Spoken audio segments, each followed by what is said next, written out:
మనుషులకు పౌరుషాలుండొచ్చు కానీ ఎక్కువ కాలం ఉండకూడదు.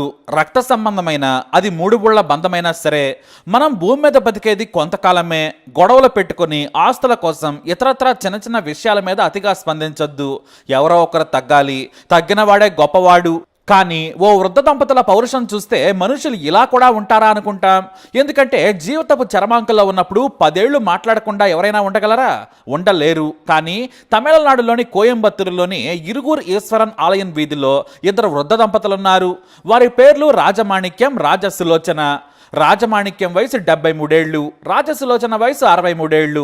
వీళ్ళకి 2 పిల్లలు కూడా. వారికి పెళ్లిళ్ళు అయిపోయాయి, సెటిల్ అయిపోయారు.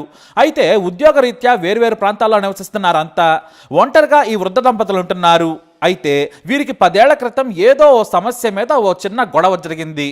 ఇద్దరు ఒకరిపై ఒకరు అరుచుకున్నారు.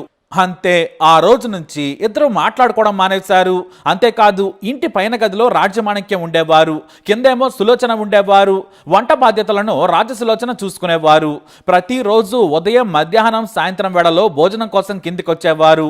ఆ భోజనం కూడా కింద తినేవారు కాదు రాజమాణిక్యం, పైన ఉన్న తన గదికి తీసుకెళ్లేవారు. వారి మధ్య ఏ మాట కూడా ఉండేది కాదు. వారి పిల్లలకు కూడా ఎన్నోసార్లు చెప్పి చూశారు, మీరు మాట్లాడుకుంటేనే బాగుంటుంది అమ్మా నాన్న, ఇలా ఎవరికి వారు ఉండొద్దని చెప్పారు. కానీ వినలేదు వారు.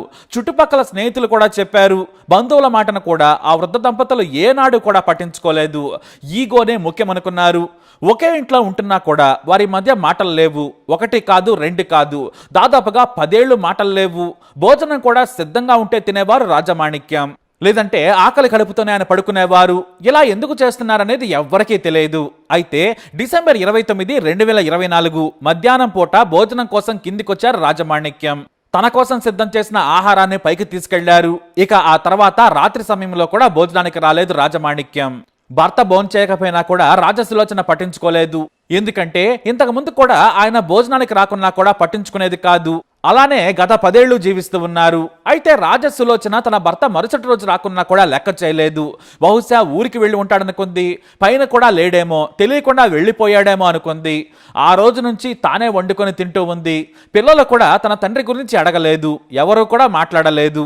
అయితే ఓ 5 రోజుల తర్వాత రాజమాణిక్యం ఎక్కడికి వెళ్ళలేదని తెలిసింది. ఆమె కొడుకు, కూతురు కూడా తమ దగ్గరకు రాలేదని చెప్పారు.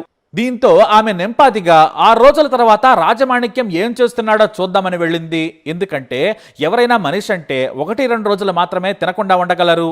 కానీ అప్పటికే 6 రోజులైంది. రాజమాణిక్యం మాత్రం కిందికి రాలేదు. అసలేం జరిగిందో చూద్దామని పైకి వెళ్ళింది రాజసులోచన.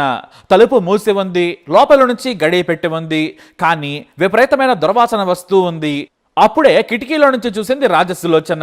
భర్త చనిపోయి ఉన్నాడు. అంతేకాదు, మృతదేహం కూడా కుళ్ళిపోయి ఉంది.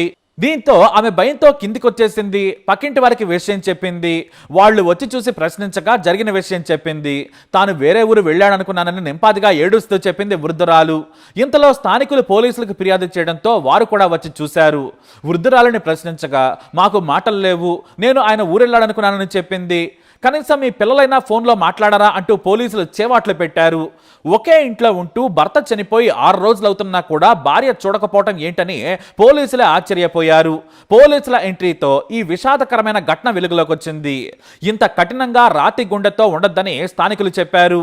జీవిత చరమాంకులో ఒకరికి ఒకరు తోడుండాల్సిన వారు ఇలా జీవించడం ఏంటి? కనీసం వారి పిల్లలైనా కూడా తల్లిదండ్రులను తమ దగ్గర ఉంచుకోవాల్సిందని ఫైర్ అయ్యారు. నాన్న చనిపోయాడని వచ్చి కన్నీరు మున్నీరయ్యారు పిల్లలు. బతికి ఉన్నప్పుడు చూసుకోలేని వారు ఇప్పుడు ఇలా ఏడవడం వల్ల ఉపయోగం ఏంటని పోలీసులు వారి బంధువులు నిలదీశారు. వృద్ధాప్య సమస్యలతో బాధపడుతున్న రాజమాణిక్యంకు సమయానికి మంచినీళ్లు ఇచ్చేవారు కూడా లేరని స్థానికులు వాపోయారు. మందులు వేసుకుంటున్నాడా? అసలు ఆయన దగ్గర మందులు ఉన్నాయో లేవో కూడా భార్య పట్టించుకోలేదు. వారికి పెళ్ళై 45 ఏళ్లు దాటింది. కానీ ఉపయోగం ఏంటి? చివరకు ఎవరూ లేని అనాథలా చనిపోయి కుళ్ళిపోయిన స్థితికి చేరుకున్నాడు రాజమాణిక్యం. ఈ ఘటన దేశవ్యాప్తంగా వైరల్గా మారింది. అయితే ఇది ఏ కేసు కిందకు వస్తుంది? పోలీసులు దీనిపై కేసు పెట్టారు, పోస్ట్ మార్టంకి తరలించారు. ఓ అసాధారణ మరణం కింద కేసు పెట్టారు పోలీసులు. దర్యాప్తు చేస్తున్నారు. కానీ ఏం దర్యాప్తు చేస్తారు? ఆమె మీద ఏ సెక్షన్లో పెడతారు? ఏ నేరారోపణలో కూడా లేవు. అలాగే అది భౌతిక హత్య కాదు, హత్యకు ప్రేరేపణ కాదు. అసలు తను ఎలా మరణించాడో కూడా ఎవరికీ తెలియదు. అందరికీ తెలిసింది ఒకటే, వయో కారణం. కాబట్టి ఈ కేసు కోర్టులోకి వెళ్ళినా కూడా చెల్లకపోవచ్చేమో. మరి ఈ భార్యాభర్తల బంధంపై మీ అభిప్రాయాన్ని కామెంట్ ద్వారా తెలియజేయండి. ఈ వీడియో అప్డేట్స్ కోసం మై ఛానల్ ఫాలో అవ్వండి. అలాగే తప్పకుండా సబ్స్క్రైబ్ చేసుకోండి.